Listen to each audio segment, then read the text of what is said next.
పాత సినిమాలో 'వస్తాడు నారాజు ఈరోజు' అనే ఒక సాంగ్ ఉంటుంది.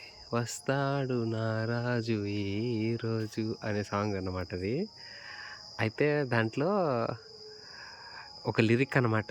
కార్తీక పున్నమి వేళలోన కలికి వెన్నెల కెరటాల పైన వస్తాడు నారాజు ఈరోజు. అయితే అదెందుకు గుర్తొచ్చిందంటే, ఈరోజు కార్తీక పౌర్ణమి గదా! అసలు ఎంత ప్రకాశవంతంగా ఉందంటే, సూర్యోదయం పూట ఎలా ఉంటుందో అలా ఉంది.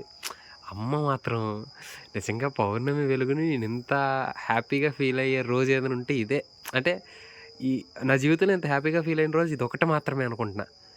ఆ పౌర్ణమి వెలుగులో అమ్మవారు అసలు ఎంత బావుందో!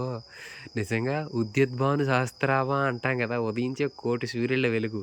ఆ ఉదయించే కోటి సూర్యుడిల వెలుగు ఈ తల్లిలో పౌర్ణమి వెలుగులో చూస్తున్నాం అసల.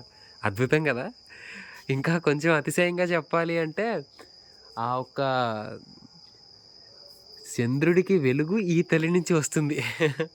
అది గూడా చెప్పొచ్చు. ఎందుకంటే, ఈ తల్లి స్వయం ప్రకాశిని. ఈ తల్లి వల్లే 14 భువనభాండాలు గూడా ప్రకాశిస్తున్నాయి కదా! అటువంటి తల్లి, నా తల్లి. ఏ తల్లి కనుసన్నలలో అనంత భువనభాండాలు తిరుగుతూ ఉంటాయో, ఏ తల్లి రెప్పపాటులో ప్రపంచాన్ని సృష్టించి, నాశనం చేసి, మళ్ళీ పుట్టించగలదో, ఆ తల్లి నా లలితా పరాభట్టారిక. అనంతమైన విగ్రహంతో ఈ నైమిషారణ్యలో నా జన్మను చరితార్థం చేయడానికా అన్నట్లుగా నాకీ దర్శనం ఇస్తుంది నిజంగా. ఈ ఆలయాలు గూడా ఏమిటో అంటే ఒక పరికరాన్ని అమ్మవారు వాడుకుంటారన్నమాట. ఏదైనా ఒక విశేషమైన కార్యక్రమం చేయడానికి. అలాంటి కార్యక్రమానికి మన పూజ్యశ్రీ గరిమెళ్ళ వెంకటరమణ సిద్ధాంతి గారిని ఉపయోగించుకొని తల్లి తన మానసపుత్రుడే ఆ స్వామి నిజంగా. ఆయన యొక్క చేతితో ఇంత అద్భుతాన్ని చేసింది నిజంగా. ఆయనకి నిజంగా శతదా సహస్రదా కృతజ్ఞతలు చెప్పుకోవాలి. ఎందుకంటే ఇంత దివ్యమంగళ మూర్తిని ఆ పౌర్ణమి వెలుగులో అసలు ఎంత బావుందో అసల మాటలు చెప్పడానికి అలివి కానిది ఏదైనా ఉంటే ఇదే ఇంకా.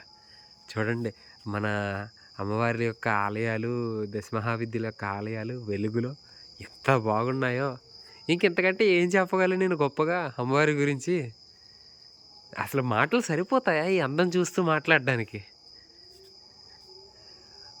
లలిత సహస్రనామం పారాయణ చేసుకుంటే బాగుండేది అని అనుకున్నాను. అయితే అసంతృప్తి పోయింది. చేయలేదు అన్న అసంతృప్తి. ఎందుకంటే ఈ దర్శనం ఎవరికుంటుంది? ఎవరికుంటుంది చెప్పండి? భానుమండల మధ్యస్థ. ఆవిడ భానుమండల మధ్యస్థ కాదు. ఇప్పుడు చంద్రమండల మధ్యస్థలా ప్రకాశిస్తుంది. చంద్రుడి యొక్క వెలుగుకి కారణమైన తల్లి. అభిరామి తల్లి తన ముక్కు పుడకని విసిరి అమావాస్య రోజు గూడా పున్నమిని సృష్టించిద్దంట. అసలా తల్లి ముక్కు పుడకని విసిరాలా నిజానికి? ఆ తల్లి అనుకుంటే చాలు అది పౌర్ణమే. లీల తల్లి అంతే. భక్తుడిని కాపాడడానికి లీల. అంటే తాను ధరించే నాసాభరణానికి కూడా ఎంతటి వైభవం ఉంటుందో చెప్పడానికి అమ్మ యొక్క లీల. నేను పెట్టుకుంటే అది కేవలం బంగారం మాత్రమే కాదురా! నన్ను తాకి నా నుంచి వచ్చేనన్న స్పృహ దేనికైతే ఉంటుందో అది ఇంతలా ప్రకాశిస్తుంది అని చెప్పడానికి. అమ్మతో మాట్లాడుతూ, అమ్మ గురించి మాట్లాడుతూ ఉంటే అసల ఆ రోజుకి అంతు పొంతు ఎక్కడుంటుంది చెప్పండి? అద్భుతమైన రోజులవి. అమ్మతో గడిపే ప్రతి క్షణం గూడా. ఇంతటి మహద్భాగ్యాన్ని నాకిచ్చారు నిజంగా. ఈ దర్శనాన్ని నాకు ప్రసాదించారు.